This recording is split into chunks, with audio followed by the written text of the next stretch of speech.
Ela é boa praça, tanto brilho, tanta graça, mulher brasileira, com jeitinho todo especial.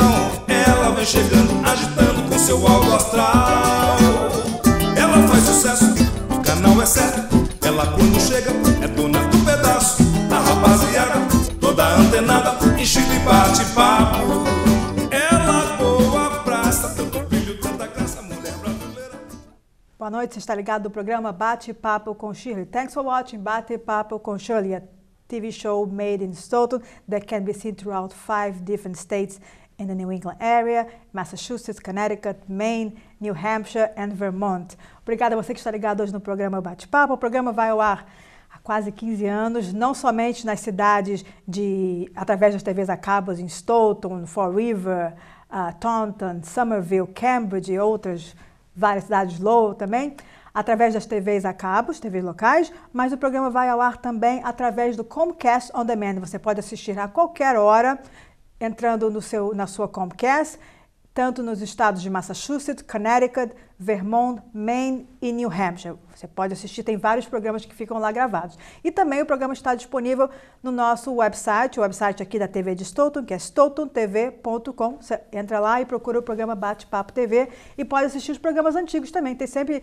entrevistas interessantes, com dicas importantes para você que mora aqui, principalmente no estado de Massachusetts, com dicas para imigrantes, pessoas de língua portuguesa. Em geral, a gente traz pessoas que falam português e outras vezes a gente traz também políticos que falam em inglês, mas que têm um relacionamento com a comunidade brasileira e que têm algo importante para falar. Hoje a gente traz um candidato a congressman, ele é um amigo já há muitos anos e ele vai contar para a gente por que ele está se candidatando.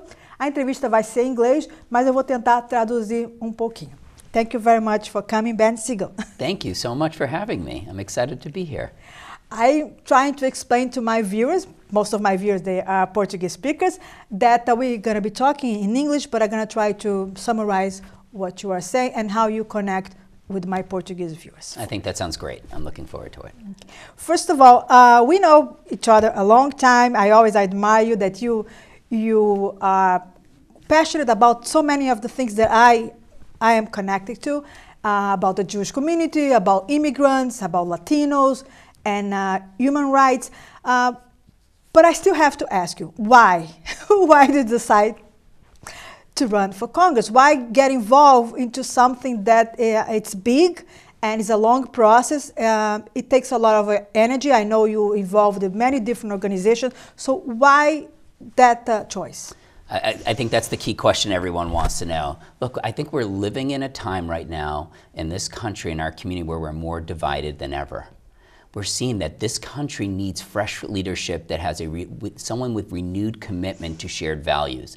I did not see that. And a lot of the things that you talked about that you and I love together, that's about intersectionality. And I didn't see that there was anyone connecting all the communities, all 34 cities and towns in our district together. And I knew I could come in and do that because I've done that work for the last 20 years. You know, we are at a time where we need to focus on coming together and being united. Our whole theme of the campaign is We the Fourth. It's about us being united, coming together, because we're only as strong as the most vulnerable in our communities. And I've been sick of watching us be divided and thinking all of these main issues that we'll talk about today, we're all connected to those issues. Whether you're in Fall River or Taunton or Brookline or Newton or Sharon, wherever you are, you're connected to these issues. So why can't we work together? When we talk about diversity and we talk about different issues in different communities, you've been around, even before you even think about getting to politics, you were always involved in different things in different towns. And your district represents towns that have nothing to do, like there's no connection between Brookline and Fall River. One is a very large Portuguese speaker community with a lot of Latino recent immigrants, that people that don't even speak the language, they have different issues from the residents of Brookline. How are you going to bring the two together with one single message? Because we have what you see today, not only in Massachusetts, but around the country. You see like some Americans, they are against immigrants. They think they're taking their rights. They think they're taking advantage of the system. Of course, I'm an immigrant, so I hear that a lot from American-born saying, well, wow, those people, they just come off the border and they want to take our health insurance. They want to use our system. They want to go to our schools for free. How are you going to speak to different audience and find a connection between them, because especially your district, you mentioned Brookline, Taunton, Fall River, Sharon. Those areas have nothing in common. How are you gonna glue them? So I think a couple of things. First, I do think they have a lot in common, and the problem is we keep on focusing on what divides us and what unites us. But what unites us is community, and the foundation of any strong community is access to opportunities. So if you're someone from Fall River, you're someone from Needham, you want access to opportunities. So what does that mean? And it can mean slightly different depending where you are. But the bottom is you want universal access to coverage for high quality, affordable health care. If you're in Fall River or if you're in the Northern Part District, everyone wants that. You want access to high quality education. It's the same for everyone in the district. I'm the only candidate right now talking about access to comprehensive and compassionate immigration reform. That's something across the whole board, and that's not just for the immigrants. It's a moral and ethical obligation we have, but it's far more than that. It makes sense fiscally and financially for the state and the community, so we're connected to that. It's also this idea of access to other opportunities, economic mobility, the ability to find other skills that you may have not had before being trained to that, to close the gaps that are happening. The gaps right now, the inequality gaps, are tremendous. And the way you close those is that you show that we're all connected to these bigger issues. The other side to it is, why is it me? Why can I do this more than anyone else? I've had connections to lots of parts of this community for a long time.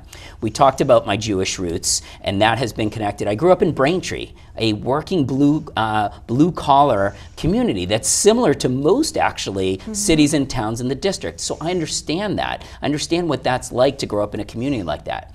My dad worked for HUD for over 20 years, and he oversaw the public housing authorities in Taunton and Fall River at one point. So I have connections down there. My cousins grew up in Sharon. My brother lives in Franklin. I have cousins in Medway. My kids used to go to school in Newton and now in Brookline. Having someone that can... Is Newton also part of your district? Newton is. So Brookline, Newton, Needham, Wellesley. That's the western. And then it goes a little more west, but southeast all the way through Attleboro. So having connections to that and be able to connect with people. Being president of the Hispanic Bar Association, right? My mom is at least 7th generation from Puerto Rico. And I say at least because that's all we've been able to track. We know that her family came from Portugal and from Spain and then went to Puerto Rico, somewhere between 7 and 9 generations ago. And she was born in Puerto Rico? She was born in Puerto Rico, raised part of her life there, and then moved right outside of Spanish Harlem. So having someone that can understand what diverse communities are like. But, sometimes it's not just where you're from, it's what are you doing? And I've worked really hard to strengthen the Jewish community, the Latino community, and the broader community these 20 years, helping it advance the interest of everyone in that community. Because I really do believe we need to, as we all continue to be successful in our lives, we need to lift and pull up all those around us. And if we do that, our communities will be far stronger. When we talk about Latino and immigrants, you are, of course, connected with a lot of the Latino issues because of your participation with the Latino attorneys.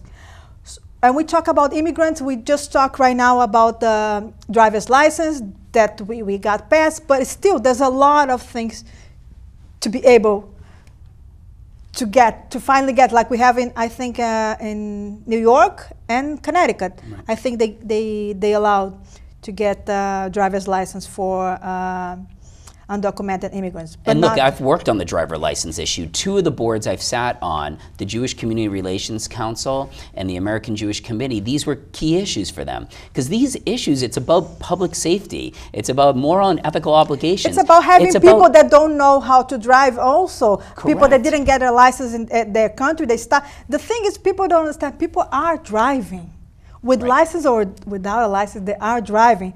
It's just that it's not that you're going to legalize something that is wrong, but you're going to be able to have people pass a test, learn officially how to drive, and then give them a document. But I think when you talk to people that don't like immigrants in general, it's very hard to talk to them. What is the message that you want to give to the people that are going to vote for you, that you can protect immigrants' rights, and at the same time not take advantage from the people that are born in the country or are here legally and all that? How are you going to balance that? Because I still have a problem explaining to people, yes, immigrants are coming, they are getting free health insurance, while people they are living off of pension with a very limited income, they cannot afford to pay health insurance, and they don't get a free Well, look, the first thing is I think people have a short-term memory, right? We are a nation of immigrants. We all, both of us sitting in these chairs and others who are listening, we stand on the shoulders of immigrants who helped make this country what it is today. I think we forget that. In the Jewish community, we remember that the doors were closed to Jews trying to come from Eastern Europe to get away from the Holocaust. We need to stop having this short-term memory of that.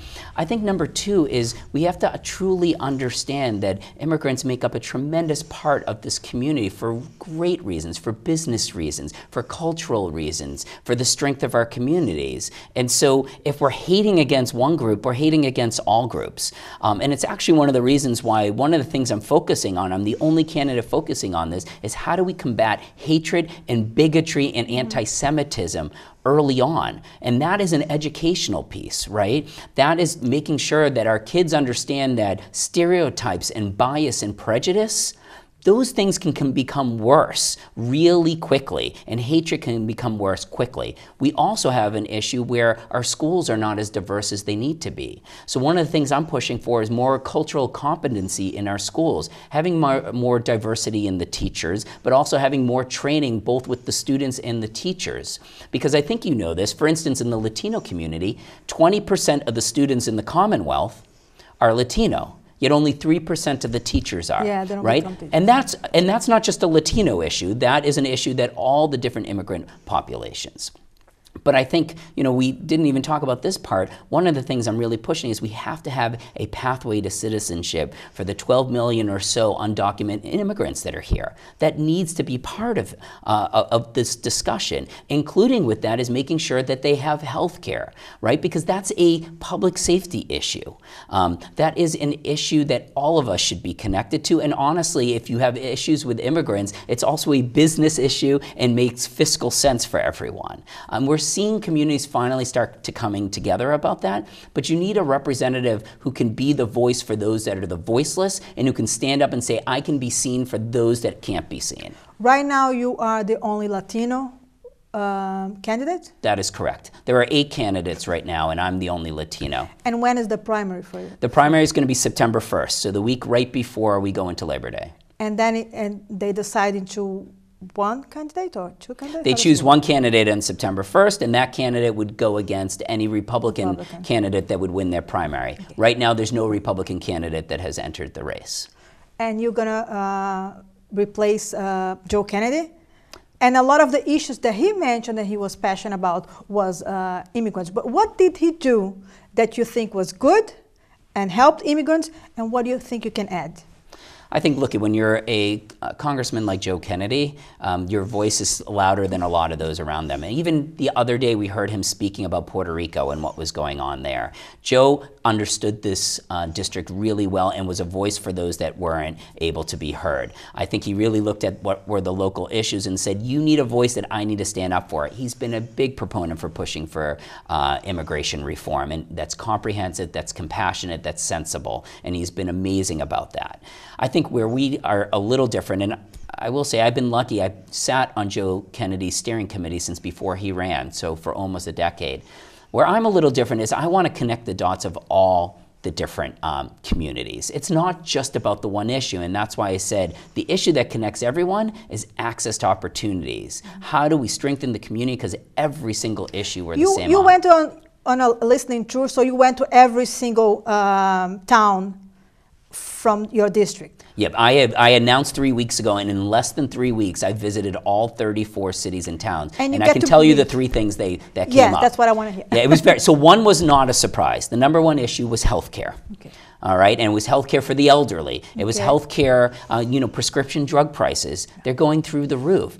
And the government right now is not allowed to negotiate prescription drug prices if you're on Medicare. That's ridiculous. That's not a Democrat issue. That's not a Republican issue. Everybody. Everyone is worried about that. Health care for small businesses. most of the small businesses Don't that I offer, met, yeah. they either don't offer, or if they do, they want to also pay a living wage to their employees, but they can't because the cost of the healthcare plans have gone up so much. So that wasn't a surprise. The surprise issue was the second issue, and that was unity. Everyone talked about unity and diversity. It came up as the second most popular issue. Whether they were Republican or Democrat, progressive or moderate, everyone said, I don't understand why we can't work together on these issues.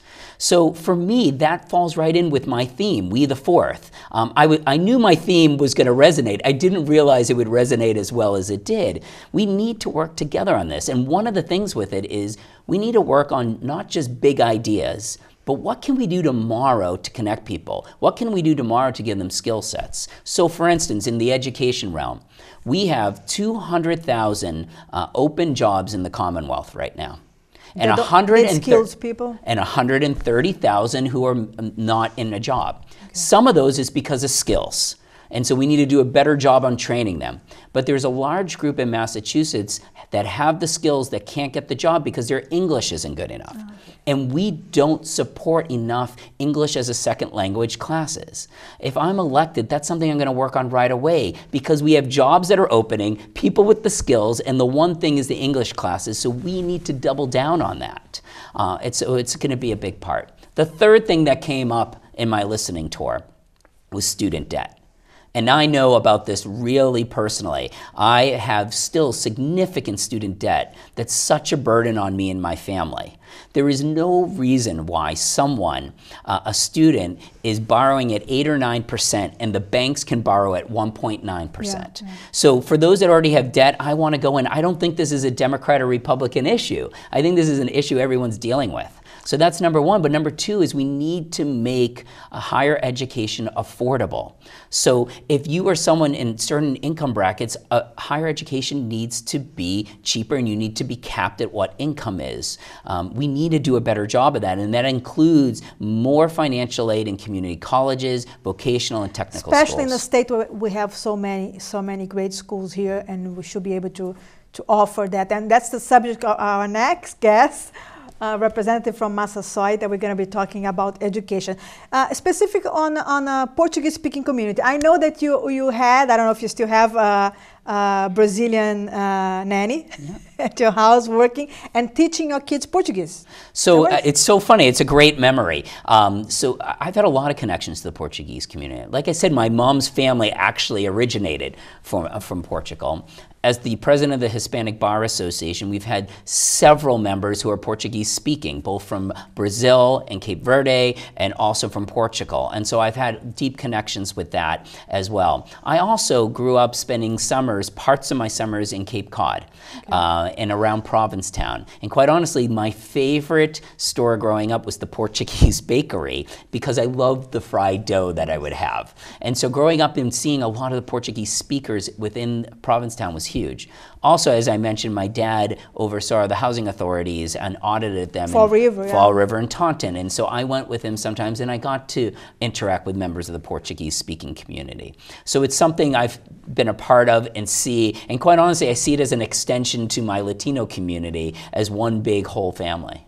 Okay. How did you learn any words in Portuguese? Right. Oh, so it's good. And I missed that piece, which was we've had 3 au pairs that have come from Brazil that we're still incredibly close with. And they taught our kids Portuguese. I didn't pick any of it up, but they knew their numbers, they knew how to sing happy birthday. So even to this day, my kids at their birthday parties, and I have 4 kids, a 14-year-old, a 12-year-old, a 9-year-old, and a 5-year-old. Our 5-year-old just turned 5 in January, and we all sang happy birthday to her in Portuguese. So it's been a part, the culture and the language have been a part of who we are. And of course, you're Jewish, you're involved with many different Jewish organizations, and that's how I met you, connected with Israel, which is very important. Today there's a lot of division between being Jewish and being Zionist, being connected to Israel. So how are you going to tackle this issue of anti-Semitism in school? How are you going to help the situation?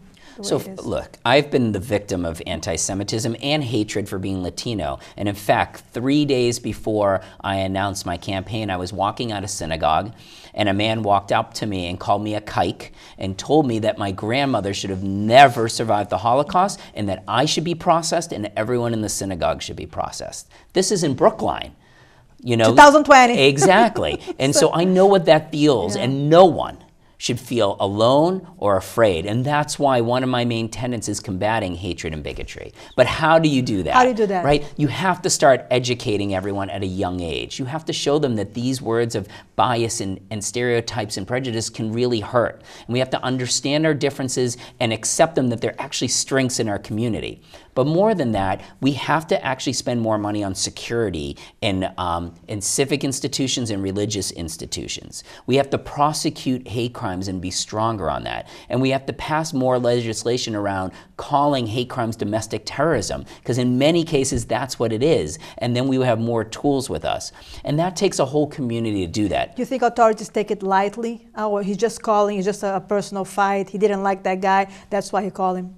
I think they used to take it more lightly. I don't see that anymore. I mean, we've had a tremendous rise of hate crimes in this state, and I think the police are doing a really good job here, trying to take it seriously. But until you see it, until you're the victim of it, you sometimes wipe it off. But we need people like me standing up and saying, no, that is a hate crime, calling it out. I call it, we're in our Hineni moment. You know, in 178 times in the Bible, we have the Hineni moment. And in Spanish, we say presente, which is, there are serious times right now that... Wake up moment. Exactly, and we need to take serious action. Here I am, here I stand, here are the values I stand at, and I'm going to stand up for those that can't stand up for themselves. And you think out of your Jewish community, do you think there are people that are going to support the fact that you are Jewish? Because right now we have two leading candidates, Jewish, Bloomberg and Sanders, and people are already talking on the internet the fact that they are Jewish and putting that down. So do you think that's going to work?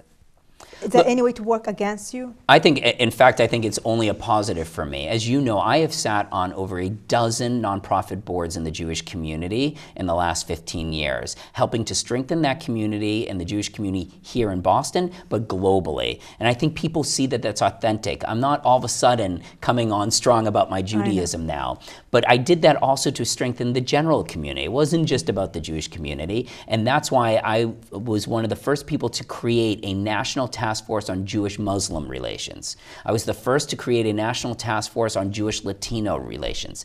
Having partnerships and relationships are so important. Yes. We need to do more of that. And that starts with speaking, but it starts on finding what we have in common, and let's work on those issues. Immigration rights has been a great one between the Jewish community and lots of communities. The other one has been voting rights. You know, we all can work together to reform voting rights because they're being taken away from everyone. And sometimes we look at it as first it's one population, but it's really about everyone. And we stand together, we can really fight back against that. Okay. We're going to wrap it up. And I just want to ask you, is there any message that you want to give to people, maybe to contact you, to learn more about what are your plans, and also to help you with some ideas? So is that a way to the website, or you're going to be...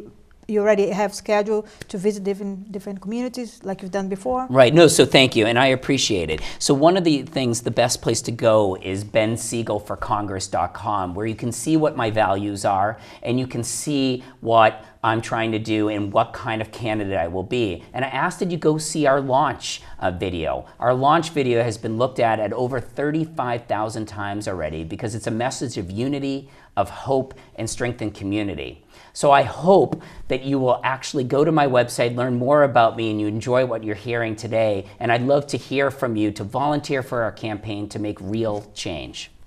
Thank you.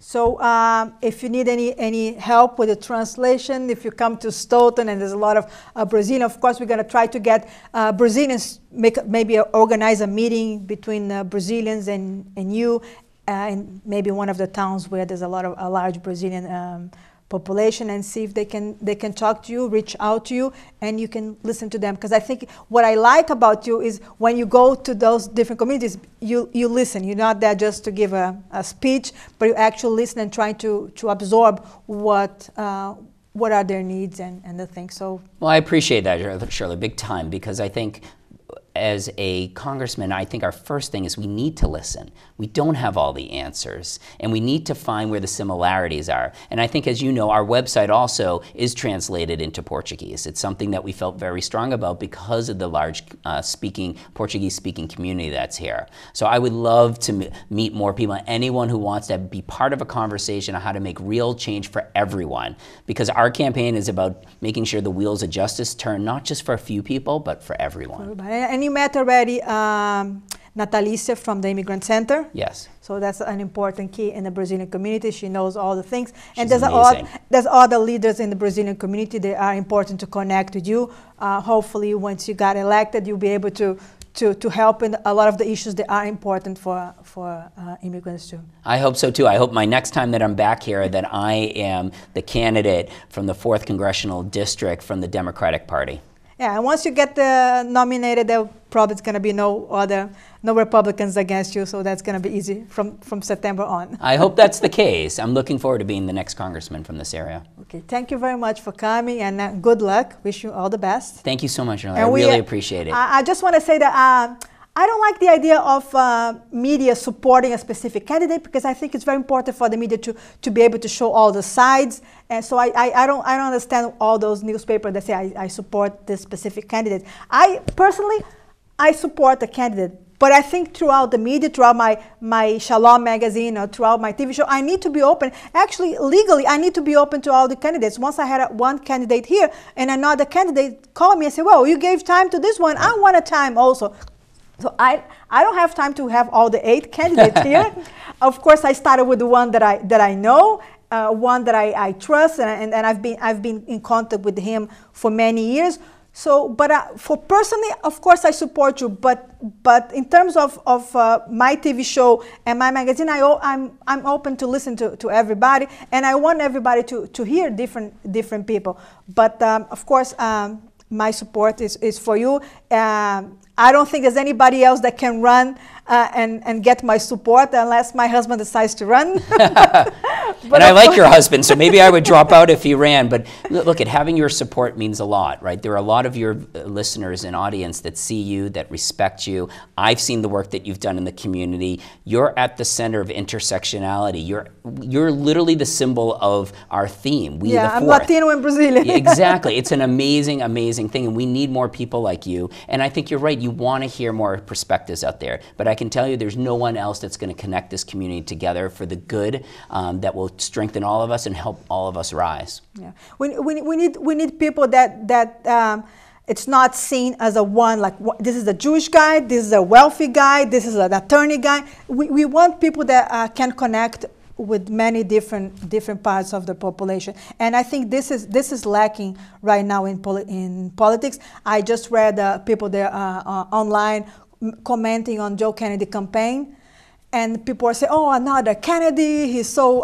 distant from us. He doesn't know what we need." So I think we need people that we can feel that is more connected to the community. I think you're so right, and we talked about this a little bit, my different connections throughout the community and how I was raised. I didn't come from a politically connected family, a wealthy family. I came from a hard-working, blue-collar family. But even more so, what I've said to everyone, when you look for solutions to the big problems of the day, education, health care, affordable housing, transportation, you need all 3 sectors of our community working together: government, private industry, and our nonprofits. I've worked in all 3 sections. I've been on over a dozen boards. I've been a lawyer for 15 years. And I actually worked at the Democratic Congressional Campaign Committee and Democratic Caucus right out of college. So I know what the government side is too, in addition to my dad working in the government, and my wife worked in the government for 10 years. I understand when those 3 start working together, we are going to have amazing solutions. And so someone that understands that, I think, is going to be extremely important in this race. Yeah, we cannot have just one magician expecting from one sector only doing by itself. We need everybody working together. Absolutely, I agree. Thank you very much for coming. Thank you so much. I really enjoyed it. Thank you. Good luck. Let's have the next candidate. The next candidate, no, the next, the next guest. And I just want to say that the Shalom magazine, we have the next edition. It's going to be in Passover. Of course, it's in English. A nossa próxima revista vai sair na Páscoa. O nosso convidado, eu acabei que não deu para traduzir, mas eu espero que você tenha entendido. Ele é candidato para o cargo de congressman. São 8 candidatos e em setembro vai ter as primárias e se ele for eleito ele vai ser o único candidato do Partido Democrata e por enquanto não tem nenhum concorrente do Partido Republicano. E ele fala para uma comunidade bem diversa porque o distrito dele inclui cidades que são bem diferentes em termos de população. O quarto distrito dele inclui cidades como Newton, Brookline, Fall River, Taunton, Sharon, cidades que são bem diferentes, que têm imigrantes de países diferentes, com línguas diferentes, mas que ele diz que pelo que ele foi nas cidades todas e visitou e conversou com as pessoas, ele encontrou vários tópicos em comum nessas cidades. Por exemplo, a questão da saúde, a questão do alto custo dos remédios e a questão de educação. E ele comentou também essa questão da educação, como que é importante para os setores do governo e a iniciativa privada investirem em educação para essas pessoas que estão desempregadas, para preencherem os cargos que estão disponíveis aqui no estado de Massachusetts. E justamente falando em educação, a gente vai aproveitar o gancho e conversar com a brasileira Joia Fontinelli. Obrigada por ter vindo, Obrigada Joia. pelo convite. Tenho que agradecer também quem te indicou, eu acho que foi a Márcia. Márcia de Stoughton. De Stoughton. Eu sempre pergunto dicas para a Márcia, então já nem sei mais, mas eu quase certo. Eu ia fazer essa pergunta. Eu sempre pergunto para eu mando mensagem para a Márcia, ela é rápida, ela sempre me dá dicas, ela nunca vem no programa, mas ela sempre me dá dicas de pessoas interessantes para entrevistar. Interessante conversar com você, porque você trabalha qual é o seu cargo na Massasoit? Eu sou Associate Director, diretora associada do Admissions Office, tá? O setor de admissão. Seria... Então, todo mundo que chega, que se inscreve, que começa lá, passa por você? Passa por mim. Principalmente a população... De língua portuguesa. De língua portuguesa, hispanos, a gente enrola no espanhol, né? Na verdade, muitos imigrantes tendem a vir para mim, porque é aquela coisa, eles sabem que eu sou imigrante, sabem que eu vou entender... Sabe dos problemas que tem, né? Vou entender a situação deles, então eu trabalho com muita gente do mundo inteiro. E eu também trabalho com os estudantes internacionais. Então, quem está vindo com visto de estudante, ou quem está aqui, que está mudando o status de B2, o visto de turista, para o status de estudante. Consegue mudar o status nesse... Isso, tem muita também. gente que tá indocumentada, né, para a gente não falar ilegal, mas está indocumentada, que consegue mudar de turista para estudante se matriculando no Massasoit? Se o visto já venceu, não dá. Tem que fazer, nem que seja a imigração um dia antes de vencer, eles recebem, tá tudo bem. Depois que vence, então, é melhor deixar quieto. Agora, pode estudar. Há um mito na comunidade que, eu não tenho documento, eu não vou estudar porque eu não vou receber o meu diploma. Isso não é verdade. Não é verdade.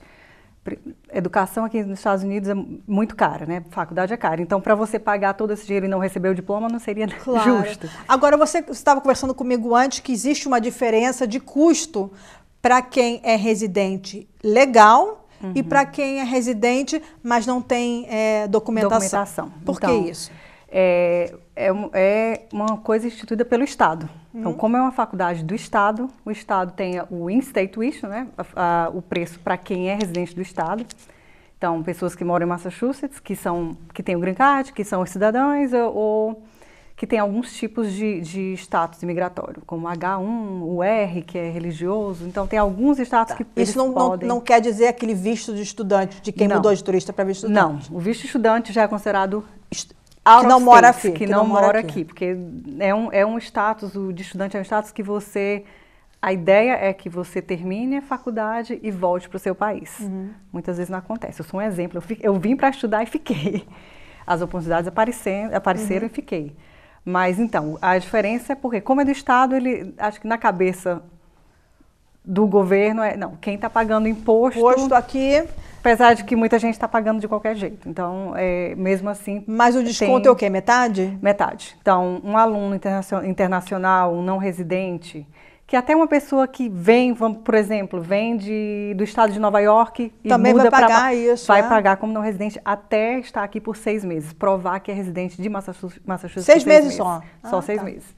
Então, $10.000 por ano para uma pessoa que é considerada não residente e $5.000 por ano para um residente. Então, Quais são os cursos, por exemplo, que os brasileiros têm feito lá no Massasoit? bem, um curso muito popular, principalmente para as pessoas que estão documentadas, é a área de saúde. Enfermagem, principalmente. Eu também trabalho com o pessoal da enfermagem. Eu sou advisor para os alunos que estão... Quantos anos para essa? 2 anos. 2 anos só? 2 anos. Mas você fica o quê? Assistente de enfermeira? Não. Aqui é engraçado. Aqui nos Estados Unidos é bem diferente do Brasil. Com 2 anos, você é RN, né? Então, você já é enfermeira, a licença de enfermeira. Mas o incentivo é que você continue para pegar o BSN, que é o Bachelor's em Enfermagem. Mas com os 2 anos, você já consegue... Você consegue emprego no hospital? No hospital, não todos os hospitais. Só hospitais fora de Boston. Em Boston tem que ter o Bachelor's, o bacharel. Então, mas eu acho que é uma forma, porque como há uma falta muito grande de profissionais, então eles facilitam para que tenha mais pessoas. Puxa, mas 2 anos é muito bom, porque inclusive eu converso com várias pessoas online, né? Pessoas que eu nem conheço pessoalmente, mas pessoas que me falam que estudaram, fizeram enfermagens no Brasil, querem trabalhar aqui, então se precisar só de 2 anos... Na verdade, não é tão mal. É isso que acaba aprendendo muita coisa de tanto conversar. Então, há principalmente para quem é enfermeira, há um processo, área de saúde em geral, odontologia, medicina, há um processo para pegar a licença sem precisar estudar. Então, eles pegam o histórico, enviam para um órgão específico, eles vão avaliar e vão dizer, o que você tem equivalente... Do Brasil para cá? Do Brasil, de qualquer parte do mundo. Eu não conheço do Brasil. Várias pessoas que chegaram aqui disseram que não conseguiram validar o diploma e tiveram que voltar para a faculdade. Então, vai depender desse órgão. Eles vão avaliar e vão validar ou não. Eu conheço uma que conseguiu como técnica... Ela era técnica em enfermagem no Brasil, conseguiu como técnica. Tem uma aluna agora lá do Massasoit que ela tá esperando a resposta. Tem outra que é da Nigéria, também está esperando a resposta. E tem outra que vai dar entrada do Brasil, ela é de Vitória, e ela vai dar entrada também para tentar ir direto para a licença. Então, se eles aprovarem, ela faz a prova da licença e já pode praticar como enfermeira. Agora, a questão do básico do inglês para você fazer esses cursos. Porque também tem isso, a pessoa chega do Brasil, tem um curso já de enfermagem, mas não tem o inglês. Isso. Aí como é que faz para passar num teste o primeiro desse? passo. Primeiro passo é o inglês. Então, e vocês têm os cursos de inglês? Tem curso de inglês como segunda língua, começando do iniciante ao avançado. E depois, para quem está querendo ir para a área acadêmica ou que quer melhorar o inglês, mesmo para o lado profissional, tem o College ESL, que é um preparatório mais assim, acadêmico. Muita escrita, apresentação, preparando para quando chegar nas disciplinas da faculdade, a pessoa está preparada. Justamente isso que a gente estava conversando antes com o Ben. Tem várias pessoas que têm as habilidades, vários imigrantes que têm habilidade para o trabalho, mas porque não têm o inglês, não conseguem entrar nesse mercado de trabalho. E eu vejo assim que tem muitos brasileiros que acham que é um desperdício de tempo e de dinheiro investir no aprendizado. Mas tem certas profissões que, se você investir no aprendizado de inglês, você consegue trabalhar menos horas ganhando a mesma coisa, ou ganhar mais trabalhando as mesmas horas. É um investimento até a curto prazo. Às vezes, em um ano, você consegue já mudar a sua profissão, né? Focar, eu acho que é a primeira coisa, é focar no aprendizado da língua, porque vai abrir portas.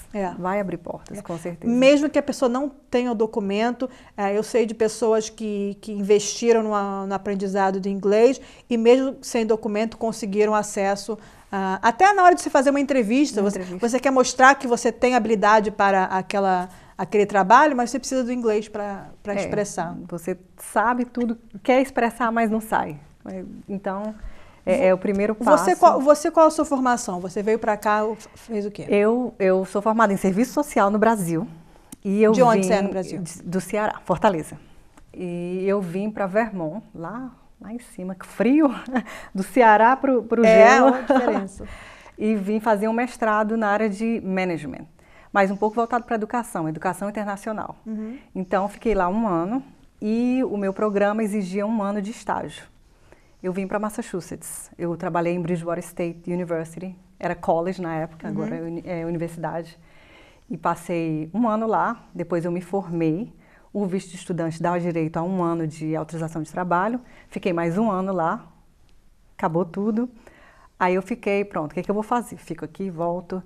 Aí eu fui para o Canadá, passei 4 meses e voltei como turista. E resolvi, ok, eu vou passar 6 meses procurando emprego. Se encontrar bem, se não, eu vou ver o que vai acontecer, volto. Aí foi quando eu comecei a trabalhar no Massasoit. Eles precisavam daquela pessoa que fosse uma ponte para a comunidade.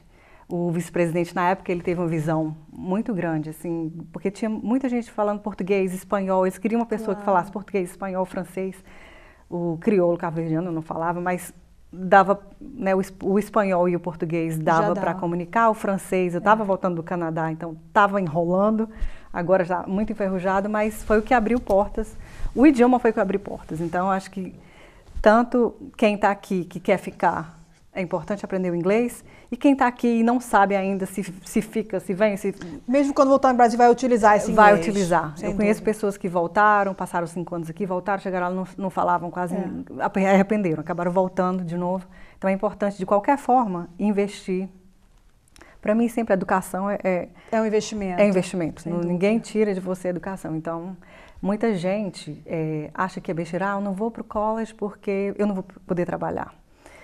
Mas o mundo é grande, principalmente para quem está na high school, ainda é jovem, tem o Canadá, tem a Austrália que facilita a imigração, então você tem uma formação, fala o inglês, fala o português, muitas portas podem se abrir, né? E mesmo se for voltar para o Brasil, se a pessoa conseguir estudar aqui, por que não? Vamos falar um pouquinho desse high school, né? Dos jovens brasileiros, principalmente brasileiros que estão nas escolas. Você tem contato com eles, você está visitando as escolas. Fala um pouquinho, porque eu quando visito as escolas e eu dava palestra e conversava, eu sentia assim não é desespero, é uma falta de visão de futuro. Eles falavam, minha mãe é faxineira, eu vou ser faxineira também. Minha mãe trabalha no Dunkin' Donuts, eu vou trabalhar no Dunkin' Donuts também, ela ganha bem. A outra me lembro falou, minha mãe é decoradora, eu não tenho faculdade que eu vou ganhar que nem ela como decoradora. Então, eu assim via que era um desinteresse, uma falta de esperança. Ainda se vê isso? Se vê. Às vezes os próprios pais que estão colocando, para que estudar? Pode ganhar. E realmente pode, mas você pode fazer muito mais, né? Às vezes os alunos têm aquele sonho, eu queria área de saúde ou o que seja, queria ser um advogado, mas acha que é impossível. A gente não sabe o que pode acontecer com a questão da reforma imigratória. Eu sei que há muitos anos a gente espera por isso, mas se esperar que isso aconteça, assim, você vai começar a estudar, fazer uma formação quando sair uma reforma. Então, eu incentivo muito. Começa, faz, nem que seja pouco a pouco. Se não tem documento e está pagando, não tem o financial aid, né? Não tem a ajuda financeira do governo. Paga aos poucos, vai investindo, porque lá na frente tudo pode acontecer. E, às vezes acontece. Tem gente que casa, está aqui, morando aqui, acaba casando com um americano e legaliza, e já está no meio do caminho ou já está formado, já abre as portas.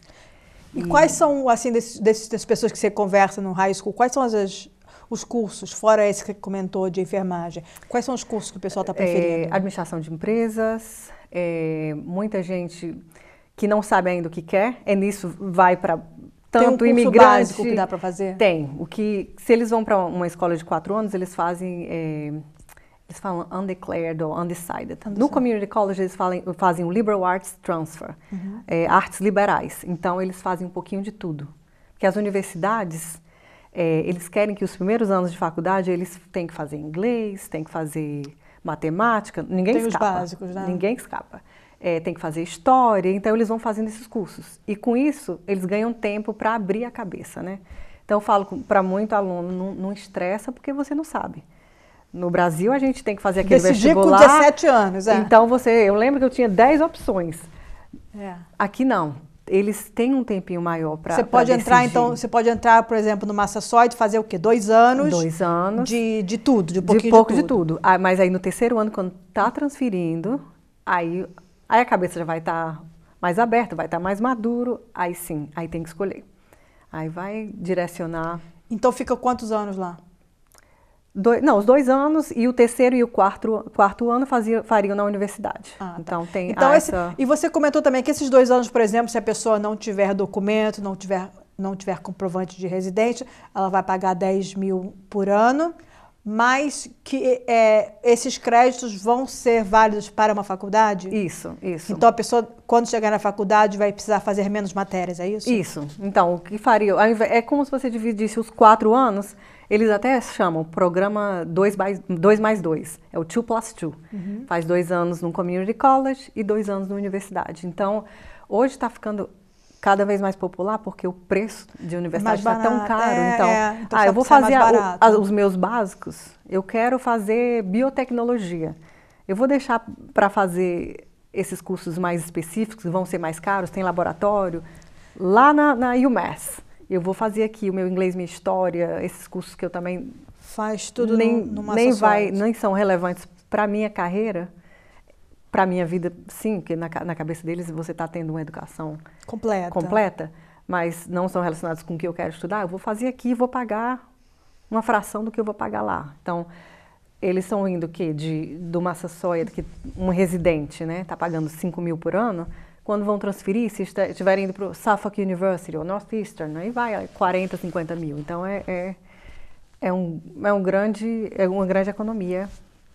Tá, então, isso seria como um investimento para economizar o custo de uma faculdade. Agora, a gente comentou também essa questão do esporte, que é uma coisa que o americano investe muito e eu ainda não vi muitos brasileiros investindo no esporte para ter um acesso melhor na faculdade, tanto para entrar na faculdade quanto para conseguir uma bolsa ou um desconto. Isso. Fala como que é essa questão do esporte dentro do Massasoit. Do Massasoit. Então, nós temos time de futebol, o soccer, o futebol brasileiro, o futebol europeu, basquete, beisebol, golfe, estou esquecendo algum aqui, track, Então, tem um pouquinho de tudo. Não existe bolsas para todos os cursos, mas o futebol, nós já tivemos vários alunos que vieram com bolsa, meia bolsa, e... Vieram de fora do país? Alguns de fora e alguns daqui mesmo. Tem muita gente, os nomes são todos portugueses,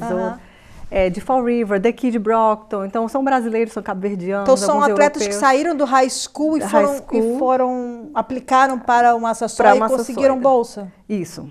Ou eles estão vindo de fora, os alunos internacionais estão aqui com visto e eles conseguem entrar no time de futebol. E, assim, não é uma coisa garantida porque eles têm que arrecadar dinheiro para dar bolsa. Então, geralmente não é integral. Quando o aluno é muito bom, eles dão um jeito. Mas, quando eles não conseguem, eles estão pagando mais barato de qualquer jeito, mas é uma ponte para bolsas integrais. Então, já teve aluno que teve ofertas de universidades. Eu lembro de ano passado, ele era futebol, ele teve um offer da UConn, Universidade de Connecticut. Tem um agora... Então, quer dizer, ele estava estudando com desconto no Massasoit e dali aplicou para uma faculdade e nessa faculdade ele também entrou com bolsa. Com bolsa integral, no caso integral. E não os treinadores, eles vêm... Eles ficam de olho, né? Ficam de olho, então eles vêm assistir jogo, então... Os treinadores eles já se conhecem, entram em contato, então há todo esse networking, Então, mesmo quando eles não têm bolsa lá no Massasoit, de qualquer jeito eles conseguem oportunidades. Eu estava falando com ontem, ele é do Panamá, ele está indo jogar beisebol. Por enquanto, Oklahoma University, tem 85% de bolsa, então ele vai pagar por ano $4.000 por ano. Mas ele está esperando, ele tem uma oferta na mão e aí ele vai usar isso para outras oferecerem integral. Para negociar com o Merrimack College, com as universidades que são divisão 1 aqui em Massachusetts. Então, de qualquer jeito, é uma ponte para outras oportunidades. E você falou que a liga que o Massasoit é do Junior College. Junior College, são todas as faculdades de 2 anos. Me dá um exemplo de outros aqui da região para a gente saber equiparar. Bunker Hill Community College... Bristol Community College lá em Fall River, Cape Cod Community College. São 15 community colleges, são todas faculdades do estado. Então, a ligação é muito forte com o sistema de universidade do estado tipo também. UMass. UMass, e Bridgewater State University, Salem State, Fitchburg State. Então, são todos muito ligados, tanto que a transferência... A Framingham também, que tem muito brasileiro. Framingham State, isso. E lá, Framingham State, acho que o Massasoit Community College está lá perto. Então a transferência, você fala, é muito fácil você fazer esses 2 anos num e se transferir para o outro. Isso. Se é só pela nota, uma média 2,5, a média máxima é 4, né? 2,5 já está aceito. 3,0, eles têm incentivos financeiros. Vai ter um desconto no tuition, nas taxas. É um desconto, sim, não é muito grande, mas é incentivo. Já está economizando para os livros, porque livros também é muito caro. Claro. E então, quando eles estão fazendo essa aplicação, eu estou aqui no Massasoit, eu quero ir para UMass Amherst, que é a Harvard do... É a melhor das é a melhor das UMass. Eles só têm que escolher, não precisa mandar fazer carta, essay, né, redação, referência, não. Pela nota que eles têm no Community College, já vai para lá.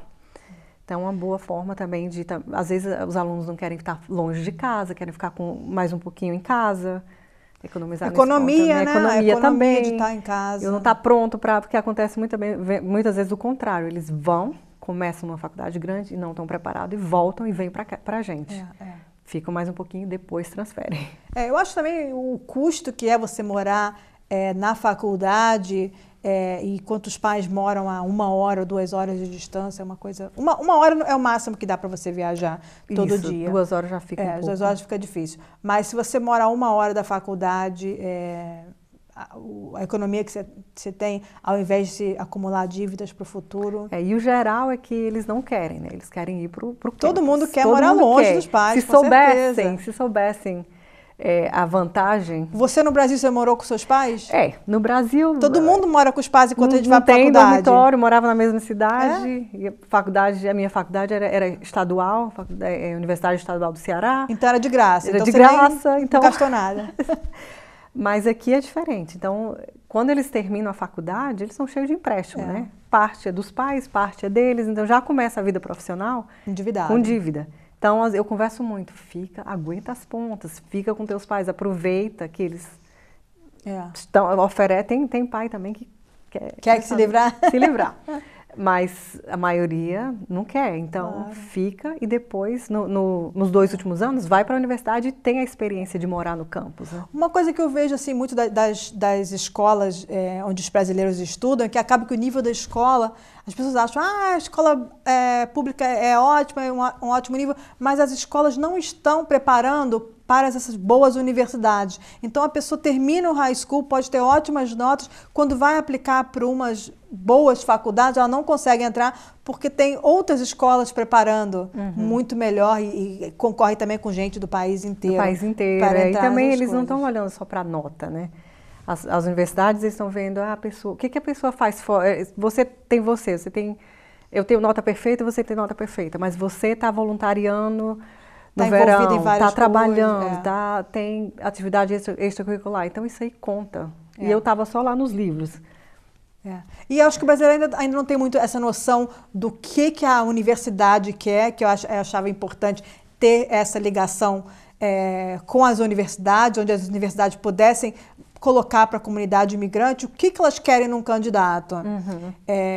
E dizer que não é só o candidato ter boa nota, claro, boa nota é importante, mas no caso ter um esporte, ou tocar um instrumento, ou estar envolvido com organizações...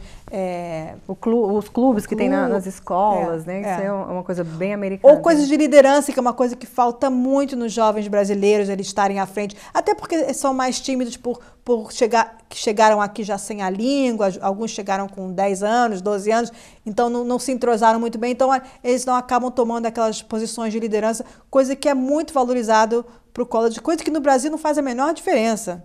No Brasil nunca... A gente faz a prova, a gente faz o vestibular, entrou, ninguém pergunta se você sabe jogar futebol ou se você toca algum instrumento. Às vezes até os pais não passaram por essa experiência, então é difícil os pais não fizeram college, também não tem como... Se fizeram faculdade no Brasil, acabaram de chegar, então não conhecem. Até no college também, se a pessoa decide fazer os 2 primeiros anos em um community college, mesma coisa, tem os clubes e a gente incentiva, participa, porque isso é o que vai contar, porque tem aluno que está indo com bolsa de transferência para as universidades grandes. Hoje mesmo eu estava vendo um e-mail, a professora está procurando 2 alunos para a BU, com 2 bolsas de $25 mil. Então, $25 mil pelos 2 anos que a pessoa vai ficar lá. Em que área? Não tem área, é nota. Qualquer. Então, Okay. então os alunos vão para todo canto. Tem aluno que vai para a BU, Northeastern, Suffolk, Wentworth, para parte de engenharia, tem um pouquinho de tudo. Então, as relações estão ficando mais próximas, que bom, cada vez mais. Quando eu comecei a trabalhar no Massasoit em 2004, as pessoas viravam a cara, não, ou os pais, não, você não vai para o Community College. Mas agora é o contrário. Às vezes, as nossas mesas, quando tem feira de faculdade, porque as high schools oferecem as feiras de faculdade. Eu não vejo, muitas vezes, os alunos brasileiros nunca vêm. Os pais não têm essa noção do que é. Eu tenho mais acesso, assim, eu vou para as feiras e eu tento fazer um contato e eu vou encontrar com os alunos depois. Colocar uma bandeirinha do Brasil na sua mesa Da mesa, Mas, não, às vezes eu vou depois e eu faço uma reunião com eles. Eu já fiz a apresentação para 20 alunos, todos, assim, muitos brasileiros e uma mistura de tudo, né? Que são Mas só alunos ou os pais também? Não, os pais muitas vezes não, mais para os alunos. Mas aí a gente planta a sementinha no aluno, aí depois já tive alunos desses meetings, vêm com os pais visitar e eu posso conversar com os pais. Quando ia meu filho estava aqui na escola de Stoughton, eu ia nos dias que eram abertos para os pais e achava que encontrar minhas amigas brasileiras encontrava ninguém de brasileiro lá.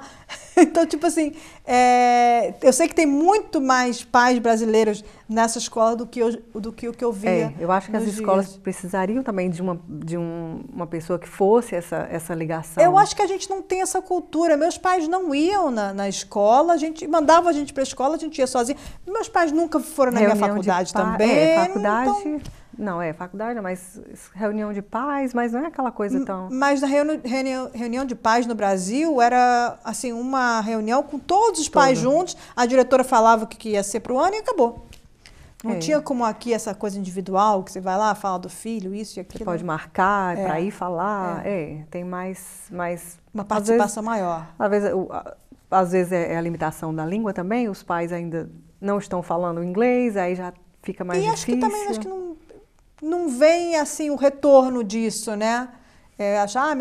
Que nem eu, de vez em quando, participava dessas reuniões do PTA, era sempre para arrecadar dinheiro, fazer festinha, para arrecadar dinheiro para algum evento. Chega uma hora que você fica, mas eu mando o cheque e acabou. Não me toma meu tempo para sentar nessas reuniões. Vender biscoito. Fazer bolo em casa, para depois levar para vender. Então, eu acho que não é da nossa cultura. Então, eu entendo as mães brasileiras que não participam disso. As mães americanas adoram isso. Então, a gente vai encerrar aqui. Dá só o seu contato. Então, o website é massasoit.edu. É só colocar meu nome, Joia, é fácil de encontrar, Joai Souza, e vai encontrar, vai ter minha foto com e-mail, acho que é a forma mais fácil de me encontrar. Tá ótimo. Então, até a próxima, muito obrigada. Obrigada. Ela boa praça, tanto brilho, tanta graça, mulher brasileira, com jeitinho todo especial. Ela vem chegando, agitando com seu alto astral. Ela faz sucesso, o canal é certo. Ela quando chega, é dona do pedaço. A rapaziada, toda antenada, enche de bate-papo. A rapaziada, toda antenada, enche de bate-papo.